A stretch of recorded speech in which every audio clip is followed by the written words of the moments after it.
Hey everyone, Zane here, and today we'll show you how to cancel your Whoop subscription.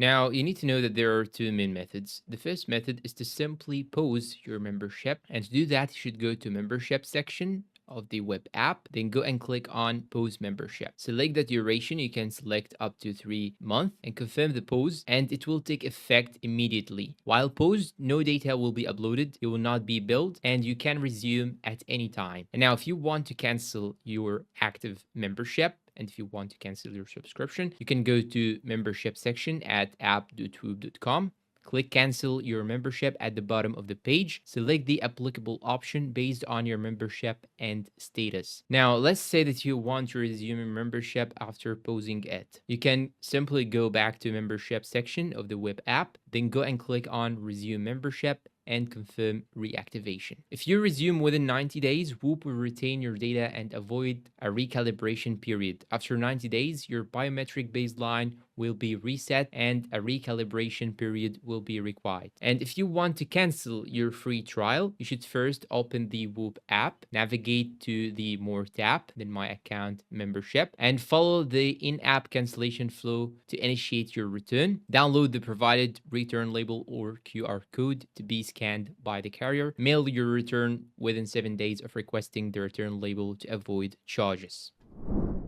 And that's all for today's video. If you find it helpful, please don't forget to support us with like, subscribe, comment, share. Thank you for watching and goodbye.